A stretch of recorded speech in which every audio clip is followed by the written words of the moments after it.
In this episode, we look at recovery locations and environmental planning, because resilience is not only about having backups or written plans.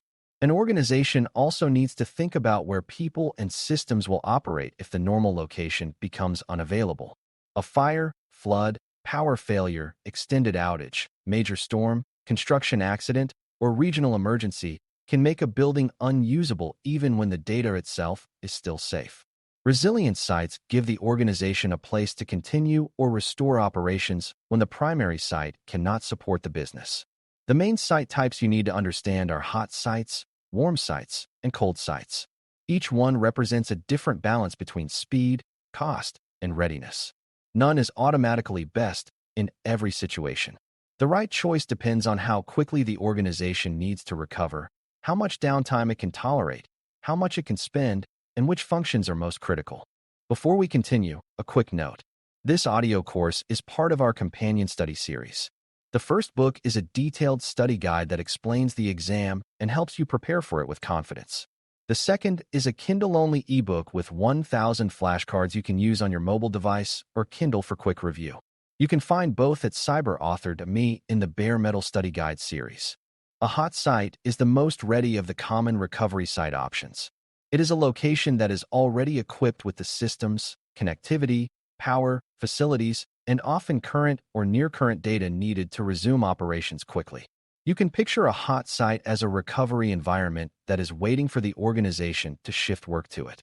It may have servers, network connections, configured applications, work areas, security controls, and tested procedures already in place.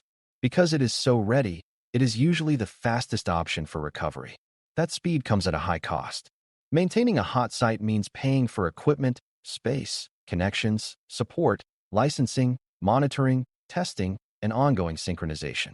It may be the right choice for services where downtime creates serious financial, safety, legal, or operational consequences. The key idea is readiness. A hot site costs more because it is kept close to usable all the time. A warm site sits between a hot site and a cold site. It has some important pieces already prepared, but it is not as fully ready as a hot site.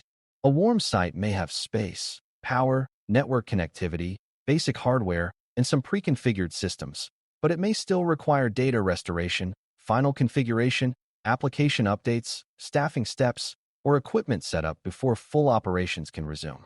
This makes it less expensive than a hot site, but slower to bring online. A warm site can be a practical choice when an organization needs a reasonable recovery time, but cannot justify the cost of maintaining a fully active alternate environment. You can think of it as a site that has a foundation already built. It is not empty, but it is not fully operational either. The exam often frames warm sites as a compromise. They provide moderate readiness, moderate recovery speed, and moderate cost. A cold site is the least prepared and usually least expensive recovery site option. It may provide a physical location with basic environmental support, such as space, power availability, and perhaps network access, but it does not usually include all the hardware, current data, configured systems, or ready-to-use applications needed for immediate recovery. If a company uses a cold site, it may need to bring in equipment, install systems, restore data, configure connections, and prepare work areas before operations can continue. That can take significant time. A cold site may be acceptable for business functions that can tolerate longer downtime or for organizations with limited budgets and lower recovery urgency. The benefit is lower ongoing cost. The trade-off is slower recovery and more work during a stressful event. When you see a scenario where cost is the main concern and recovery time is less urgent, a cold site may be the best match. The easiest way to compare hot, warm, and cold sites is to think about the relationship between readiness and cost. A hot site is highly ready, fast to use, and expensive to maintain. A warm site is partly ready, takes more time to activate, and costs less than a hot site. A cold site is minimally ready, takes the longest to activate, and usually has the lowest ongoing cost. That trade-off matters because resilience planning is never unlimited. A hospital emergency system, financial transaction platform, or public safety service may need very fast recovery. A small internal reporting system may be able to wait longer. An organization might even use different site strategies for different services. Critical systems may have hot site support, while less critical systems use warm or cold arrangements. Good planning does not ask which site type sounds strongest. It asks which level of readiness matches the business impact of downtime. Environmental planning is the physical side of resilience. It asks whether the recovery location can actually support people, systems, and operations under real conditions. This includes power, cooling, heating, ventilation, fire suppression, water risks, physical security, cabling, workspace, equipment racks, network rooms, access roads, parking, and basic facilities for staff. A recovery site that has servers but poor cooling may fail quickly. A site with office space but weak connectivity may not support the business applications people need. A site in a flood-prone area may not be a good backup for a primary site with the same flood risk. Environmental planning forces you to look beyond the label hot, warm, or cold and ask whether the location can function when pressure is high. Recovery is not just a technical event. It is also a physical, logistical, and human event. Geography matters because a recovery site should not be exposed to the exact same risks as the primary site. If the main office and recovery site are located too close together, one regional event could affect both. A hurricane, wildfire, ice storm, power grid failure, earthquake, or civil disruption could make both locations unavailable at the same time. Distance helps reduce shared risk, but distance also creates new challenges. A site that is far away may be harder for staff to reach. It may require different network paths, different vendors, different legal considerations, and more planning for travel or remote work. The right geographic choice balances separation from common hazards with practical access and operational needs. In a Security Plus scenario, pay attention to whether the question describes regional disasters, shared utilities, or travel limitations. Those details often point to geography as part of the resilience decision. Power planning is one of the most important parts of environmental resilience because almost every modern operation depends on electricity. A recovery site may need redundant utility feeds, backup generators, fuel contracts, battery systems, surge protection, and tested power distribution. It is not enough to say that the site has power. The organization should know how long backup power can last, what systems it supports, how generators are maintained, how fuel will be delivered during a regional emergency, and whether the power design has single points of failure. A site with excellent servers and network equipment still fails if power is unreliable. Power planning also affects cooling, lighting, physical security systems, badge readers, elevators, communications equipment, and user workstations. Resilience depends on the whole environment, not only on the primary computing systems. When power planning is weak, recovery plans can look strong on paper and fail during the first real outage. Connectivity is just as important as the building itself.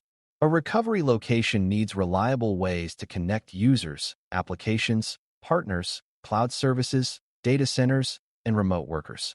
That may require multiple network providers, diverse physical paths, redundant routers, secure remote access, tested failover, and enough bandwidth to handle emergency workloads.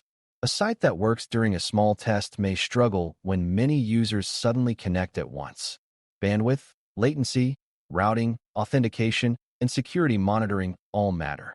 If the recovery site relies on the same telecommunications provider and the same physical route as the primary site, one cable cut or provider outage could affect both.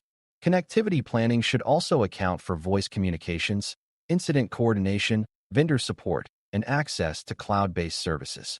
During recovery, people need to communicate clearly and reach the systems that matter. A recovery site without dependable connectivity may become little more than an expensive room. Operational needs include the people, processes, supplies, and support required to keep work moving. A recovery site may need desks, laptops, phones, printers, secure storage, conference areas, identity badges, visitor procedures, food options, restrooms, accessibility support, and safe working conditions. It may also need documented procedures for who reports to the site, who works remotely, who has authority to declare a disaster, and who coordinates the transition. A hot site may be technically ready but still ineffective if nobody knows when to activate it or how to operate from it. Staffing assumptions should be realistic. In a regional emergency, Employees may be dealing with family needs, transportation problems, closed roads, or personal safety concerns. This is why many modern resilience plans combine alternate sites with remote work options and cloud services. Recovery planning should support the mission, but it also has to account for real human limitations. Security controls must travel with the recovery plan. A recovery site should not become a weaker version of the primary environment where normal protections are skipped because the organization is in a hurry. Physical access control, visitor management, camera coverage, secure storage, network segmentation, logging, identity controls, encryption, monitoring, and incident response procedures still matter. In fact, attackers may take advantage of disruptions because people are distracted and processes are under pressure. A rushed recovery can lead to shared accounts, temporary access that is never removed, untracked devices, exposed data, or poorly configured systems. The recovery environment should be designed with security built in, not added after the emergency starts. For exam purposes, remember that resilience and security are connected. The goal is not only to get systems running again. The goal is to restore operations in a controlled, trustworthy, and defensible way. Testing is what separates a believable recovery site from a hopeful assumption. An organization should periodically test whether the alternate site can support the systems and people it is meant to support. That testing may include tabletop discussions, technical failover exercises, connectivity checks, data restoration, access validation, power tests, staff notification exercises, and full or partial recovery simulations. Testing often reveals practical gaps that planning documents miss. A password may be unavailable. A vendor contact may be outdated. A network route may not work. A backup may restore too slowly.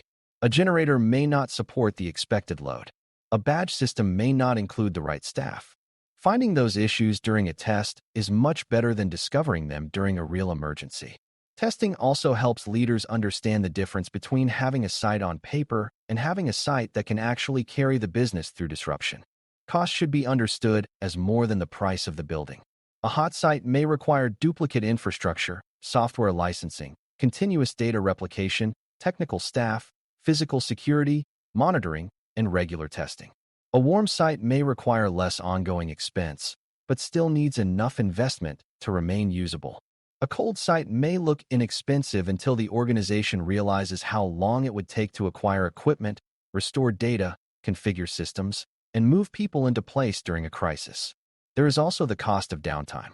If a service being offline causes lost revenue, safety issues, legal penalties, customer harm, or reputational damage, then a more expensive recovery option may be justified. A good resilience decision compares the cost of readiness with the cost of interruption. You are not choosing between expensive and cheap. You are choosing between different kinds of cost, including the hidden cost of being unprepared. For security plus questions, focus on the trade-off described in the scenario. If the organization needs the fastest recovery and can afford a fully prepared alternate environment, think hot site.